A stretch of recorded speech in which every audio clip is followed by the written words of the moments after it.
Udumo kuNkulunkulu kweliphezulu nokuthula emhlabeni kubantu abathokozelwa nguye. Ubaba uNsibande uyakubingelela Ndlalifa izulu. uJesu Kristu inkosi. Siyambonga uNkulunkulu wethu kakhulu, siyamdumisa ukuthi asiphe usuku lwanamhlanje siphinde sikwazi ukuhlangana. Siyambonga ngendlela emangalisayo.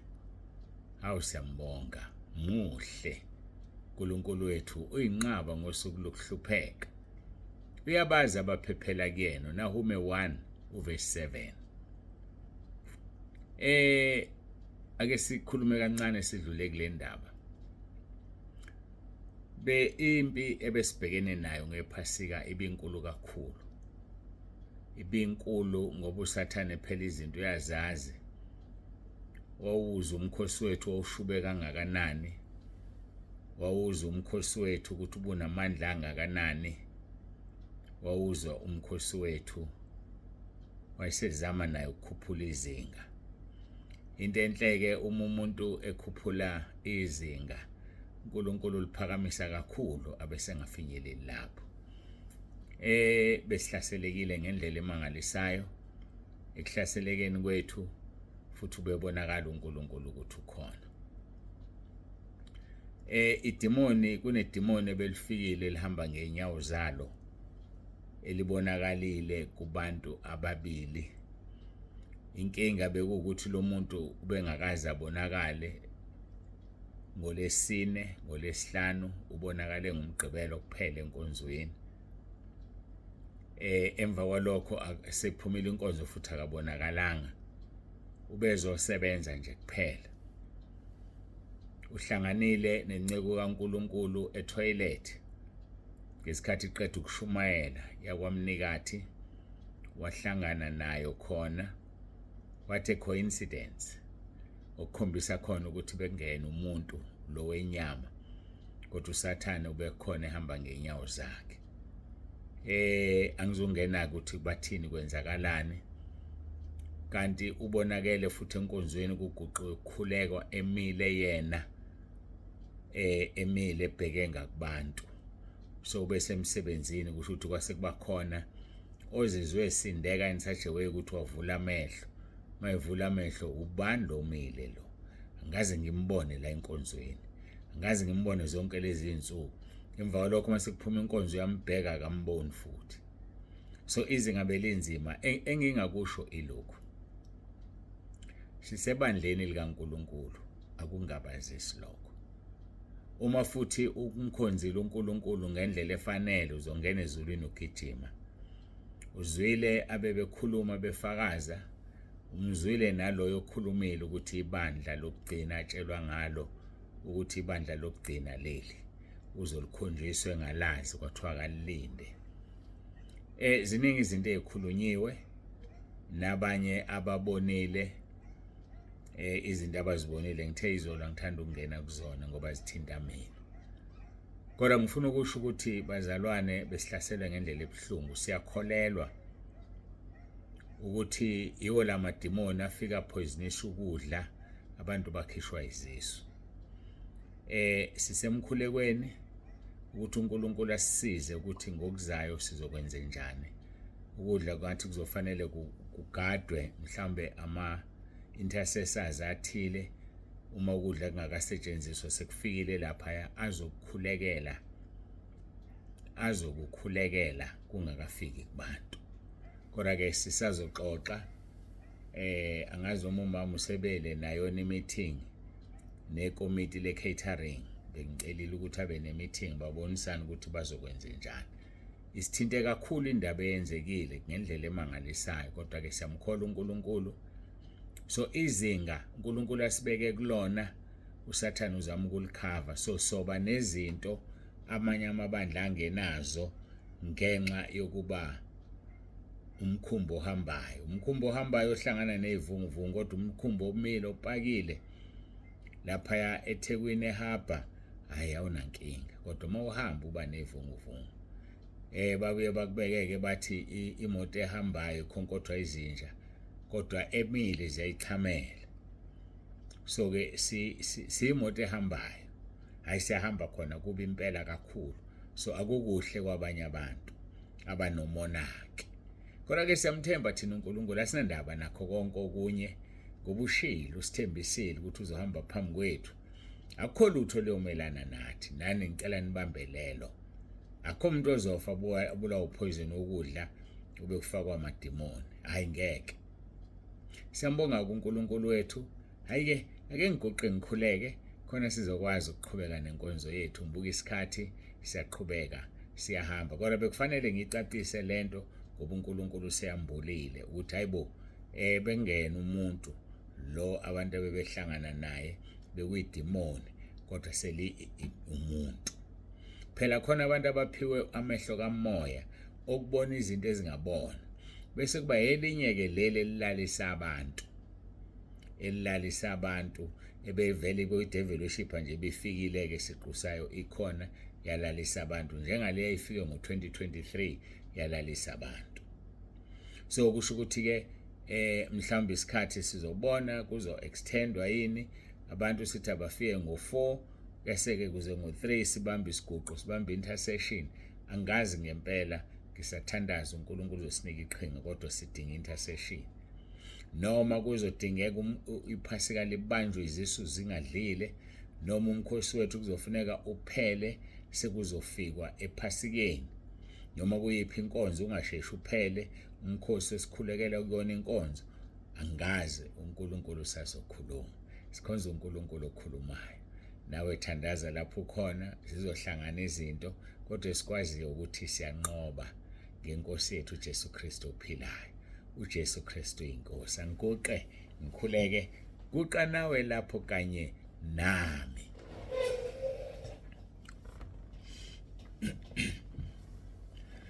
Babongcwele babolungileyo, siyabonga Nkosi wena uNkulunkulu okhulumayo, uNkulunkulu owambulayo, uNkulunkulu oveza imfihlakalo. Siyabonga Nkosi kakhulu kwazi ukuthi indlela osibeke kuyona nezilingo zethu zinjalo. Kodwa sibonga ukunqoba ngoba ushilo wathi kanye nokulingwa ikhona indlela yokunqoba. Siyakubonga Nkosi ngoba noma isitha siphakamisa amanzi ukuthi sisigqibe, wena uyaphakamisa ibridge ukuthi agcine ephuma ngaphansi kwebridge. Siyakubonga ke Nkosi, ngibonga nangabantu abaletha abantu, siyacela Nkosi ungenelele. Simangaliswa nabantu abaphumile ngephasika ukuthi uSathane ubehlasele ngazonke indlela. Baningi ngendlela emangalisayo abantu abaphumile ngephasika sethuka. Kodwa siyacela ke Nkosi ukuthi wena owaziyo nekuhlelo lwakho le group uyayihlunga okungafanele kufike kulesi sibalo osidingayo. Makuwukuthi akuwona lo nyaka ofuna sibe no10,000, makube intando yakho Nkosi. Kodwa babusise bonke abaletha abantu, nabo ubasize balikhuphula izinga futhi baletha abantu abangezophuma. Siyacela ke Nkosi ubusise wonke olalele lenkonzo manje iba nathi, khuluma moya ongcwele, zambule phakathi kwethu, usifundise lokho ozwayo kukhulunywa ekhaya. uJesu Kristu inkosi. Amen.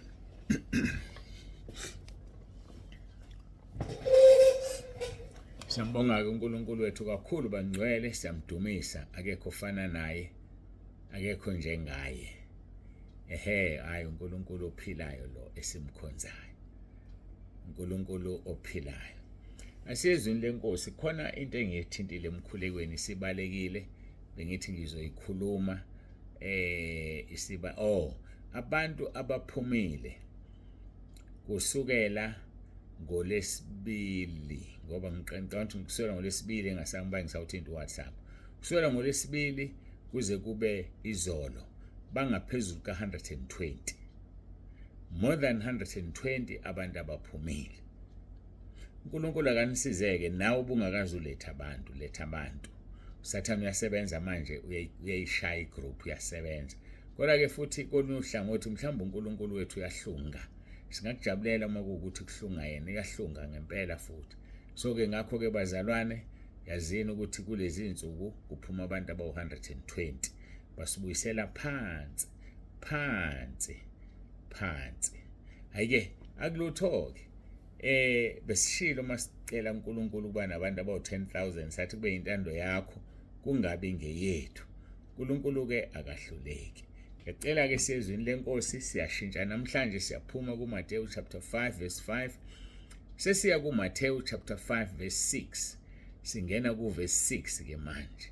Ngicela ukuqala ke futhi kuverse 1 sigcine kuverse 6 bese sigxila ke kuverse 6 wethu. Kufundeka kanje, kwathi ebona izixuku wenyukela entabeni esehlezi phansi, abafundi bakhe beza kuye, wayesevula umlomo wakhe wabafundisa wathi, babusisiwe abampofu emoyeni ngokuba umbuso wezulu ngowabo. Verse 4, babusisiwe abakhalayo ngokuba bayakududuzwa. Verse 5, babusisiwe abamnene ngokuba bayakudla ifa lomhlaba. Verse 6 esesiqhubeka naye, babusisiwe abalambele bomele ukulunga ngokuba bayakusuthiswa. Babusisiwe abomele belambele ukulunga ngokuba bayasuthiswa. Asibheke ihumusho lakwaXhosa lona lithi banonyolo abalambele banxanelwe ubulungisa ngokuba bayakuhluthiswa bona. Babanoyolo abalambele banxanelwe ubulungisa ngokuba bayakuhluthiswa bona. Siyambonga kuNkulunkulu wethu kakhulu, siyambulela uYesu nyana kaThixo. Uma ulalela leli vesi liyamangalisa. Babusisiwe abalambile phezu kokulamba bome, kodwa bomele into eyodwa. Lento eyodwa iyadliwa, lento eyodwa iyaphuza. Ukulunga, ubulungisa ngesiXhosa, ukulunga. Uyabulambela, ubomele, uNkulunkulu uzokusuthisa ngabo. Kusho ukuthi uzoba ngcwele ngoba ukulunga ukuba ngcwele. Asilambeleni ukuba ngcwele bafowethu. Asilambele somele ukuba ngcwele. uNkulunkulu uzosinika ubungcwele. Babusisiweke, banoyolo abalambile bomele ukulunga ngokuba bayakuhluthiswa. Babusisiwe. Wena ulambeleni? Yini oyilambele? Phefumulo wakho ufunani? Womeleni? Sokhumbula emazwini awu7 uJesu khona lapha asho khona wathi ngomile. Womeleni wena? Umntwana kaNkulunkulu kufanele omele ukulunga. Umntwana kaNkulunkulu kufanele alambele ukulunga. Ukulambele, ukujonge, ukufuna uthi Nkosi ngifuna ukulunga phambi kobuso bakho. Athi uNkulunkulu kuGenesis ekhuluma noAbraham, Abraham hamba phambi kwami ungena cala. Ileyo nto ayifuna uNkulunkulu, sihambe sinokulunga, singenalo icala, singenalutho oluyinkinga phakathi kwakho noNkulunkulu. Babusisiwe ke labo bantu ngoba bazosuthiswa. Abazosuthiswa ngenye into, bazosuthiswa ngento abayilambele, bazosuthiswa ngento abayomele. Womeleni wena? Ulambeleni wena? Banoyolo abalambile benxanela ubulungisa ngokuba bayakuhluthiswa bona.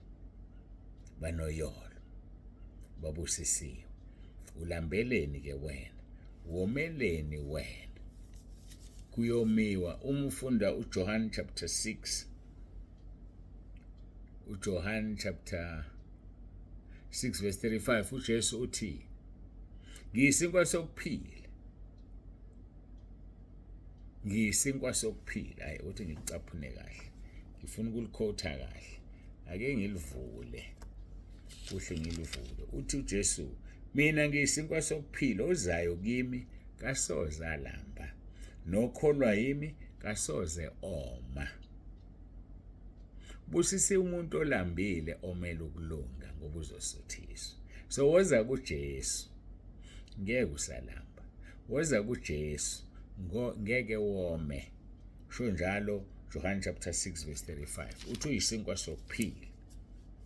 Uma siya ke kuMateyu 6:33, kodwa funani iqala umbuso kaNkulunkulu nokulunga kwakhe, khona konke lokhu kuyakwenezelwa kunini.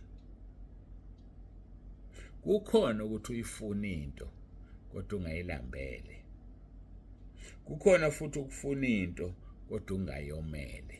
angazi uma kuzwana uyifuna into uyilambele uyifuna into uyomele yonke kwangenza nje nami la ensukwini besiphuma ephasikeni ngatshela umama uNtsebande mama ngihalela ukuthi yazi umuntu ohalayo akayilambele le nto akayilambele ngihalela ukuthi nokuthi ngihalela ukudla ukuthi nokuthi hayi ukuthi ngilambile hayi ukuthi ngikulambele kodwa ngihalela ukudla qaphela izinto ozikhulumayo uyiqaphele ngoba into oyikhulumayo ikubeka kuleli zinga lokuthi wena yini kahle kahle lento oyifuna userious ngayo noma uyadlala nje athi umuntu ngihalela ukuya ezinkonzweni zepasika uyahalela hayi ngoba ethanda hayi ngoba kulambele uyahalela nje just for fun just to go there for fun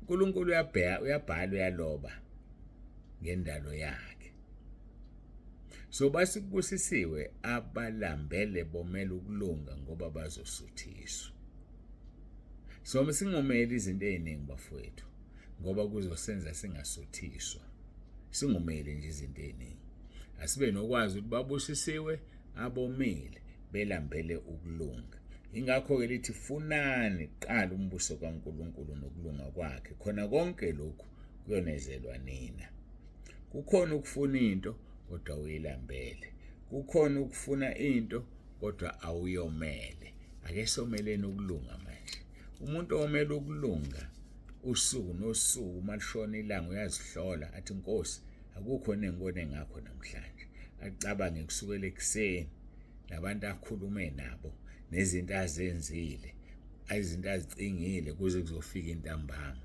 abesebonga athi Nkosi ngiyabonga ngomela ukulunga angiliboni iphutha lami omela ukulunga kahlali nesono hayi akahlali naso uyashesha ukuzivuma emtabeni ke noma ekhalezo esikunikeziwe khumbula isono hamba usibhale phansi ungahlali naso sihambe sohlala ephepheni khumbula isono hamba usiqobele phansi ungalindi ngoba wazi singakanani isikhathi esisele ulandwe wena mawusulandiwe uzolandwa ungakayenzi lento kufanele uyenze usalayeza leyo nto ke bese iba inkinga kubona ibe isihibe ekugcineni ngakho ke ake sizifune izinto sizijonge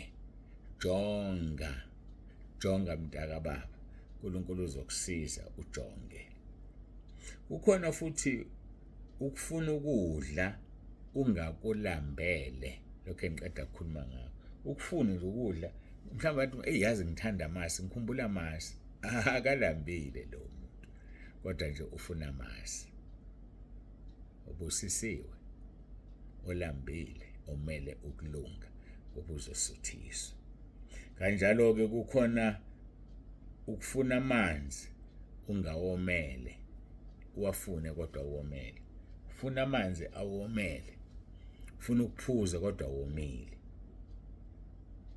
kodwa ukwazi ukulambela noma uwomele into ongakazi uyizwe noma uyitaste isimanga ke leso awukwazi ukulambela into ongakazi uyizwe noma uyitaste ulambela le oyaziyo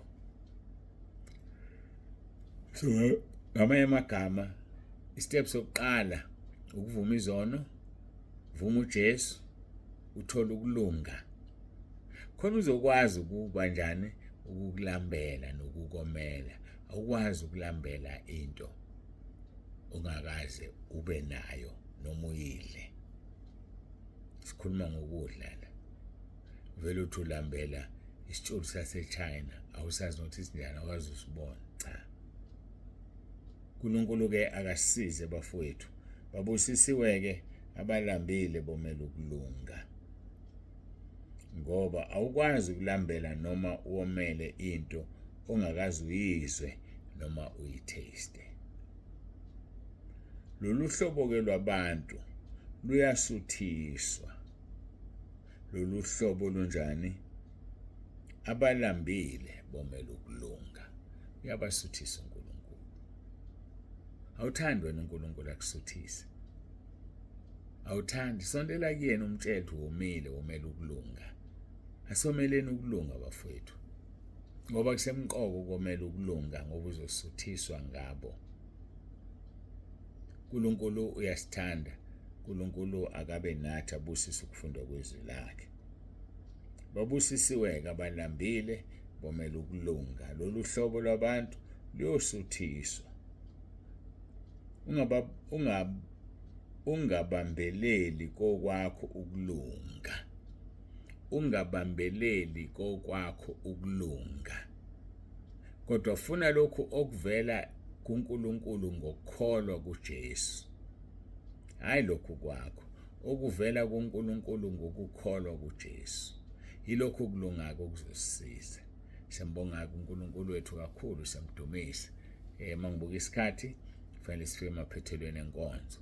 Ngokuvuma kwenkosi sizoqhubeka lapho kusasa sibuke ukuthi ungabambeleli kokwakho ukulunga. Kukuthini ungabambeleli kokwakho ukulunga? Siyamdumisa kuNkulunkulu, anigcine anilondoloze kukho konke enikwenzayo. Ubusiswe la ubeka khona isandla sakho, ubusiswe kungeneni, ubusiswe kuphumeni, ubusiswe ukukhulumeni kwakho, kukunikeza umqhele uma ufika ekhaya ezulwini.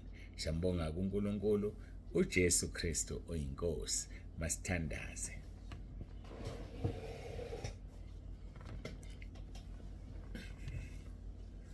uNkulunkulu wethu nomusa, dwala phakade, siyabonga ngale nkonzo, siyabonga ngakho konke. Siyabonga ukuzwa Nkosi, kufanele silambe somele ukulunga, kufanele silambe somele ubulungisa. uNkulunkulu wethu akekho ufana nawe. Somile Nkosi, somile, siyakudinga ukulunga okuvela kuwena. Silambile Nkosi, silambela ukulunga. Yabazi-ke endaweni zonke abalambile, yabazi abomile. Sigcwalise Nkosi, ngiyacela. Kukhona konke busisa abantwana bakho abazoyilalela le nkonzo nabo bonke abayibuka ku-YouTube. Udumo lonke silinikeza wena, uYesu Kristu yinkosi.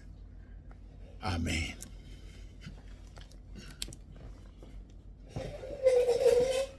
Siyambonga uNkulunkulu wethu kakhulu. Baba uNsibande usiyavalelisa.